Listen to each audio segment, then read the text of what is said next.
সকালবেলা দৌড়াদৌড়ি হইতে এখানে এখন যারে দেন হয়তো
আসসালামু আলাইকুম। আমি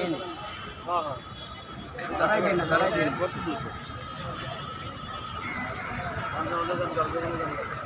হ্যাঁ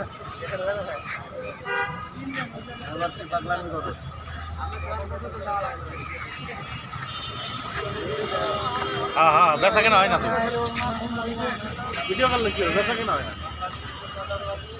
আমি কিন্তু কোট বেশি, প্যান্ট বেশি, টুপি বেশি, হাফ কোট বেশি, আমি অনেক কিছু বেশি।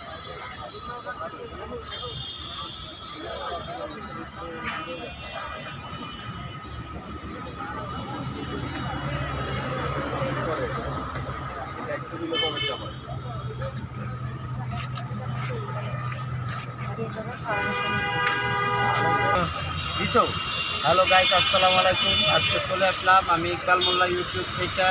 জিপিওর সামনের রাস্তাটা দেখেন আপনারা, অনেক পরিশ্রম করে, অনেক কষ্ট করে, এই যে গরমে পুরা বৃষ্টিতে ভিজতে আমরা খুব পরিশ্রম করি। এই যে আজকে এই যে দোকানদারি করি ভাই, খুব কষ্ট করি আপনাদের জন্য, এই পরিবারের জন্য আমরা খুব শ্রম দেই ভাই। আর আমরা হকারগ আসলে কেউই মূল্যায়ন করে না, আমরা খুব পরিশ্রম করি, কষ্ট কইরা ভাই, অনেক শ্রম দিয়া, দুটা পয়সা বেচিয়া নিজেরও নেই, কিছু মাহাজনদের দেই ভাই। এইভাবে চলতে হয়, খুব কষ্ট হয় আমাদের চলতে। আর আমাদের পাশে আসলে আজকে সরকারও আমাদের পাশে থাকে না। দেখেন আমাদের কত নির্মম একটা অবস্থান, ঠিক আছে। আমরা কিন্তু রাস্তার এই যে উপরে দেখতেছেন, এই যে দেখাইলাম রাস্তার উপরের সাইডে আমরা দোকানদারি করি, মাঝখানে জায়গাও আছে যাওয়ার আসার। আমাদের কিনা বেচাও খুব সুস্থভাবে করি, আমরা কারোর সাথে কোনো ধরনের ভয় ঝামেলার কোনো কাজও করি না। তো আমরা সবসময় চাই একটু কম পয়সার ভিতরে যারা গরিব মানুষ, মধ্যবিত্তরা কেনাকাটা করে এই জায়গায় ফুটপাতে, তো একটু কমে পাইতেছে। তো কমে পাই দেখে আমরা বিক্রি করি, যে কম পয়সার ভিতরে একটা জিনিস কিনতে পারি। আর দেখেন মার্কেটে বিভিন্ন দামে, বিভিন্ন ইয়াতে মার্কেটে এগুলো অনেক টাকা রেটে কিনতে হয়। এটা গরিব মানুষরা, মধ্যবিত্ত মানুষরা কেনাকাটা করতে পারে। আর আমাদের কাছে যে ধরনের জিনিসপত্র পাইবেন, এই জিনিসপত্রগুলি কিন্তু কমের ভিতরে খুব ভালো একটা কালেকশনের জিনিস পাইবেন। আর আমি ইকবাল মোল্লা ইউটিউবের মাধ্যমে আজকে চলে আসলাম এই যে কার্পেট কাপড়গুলো দেখাইতে, যদিও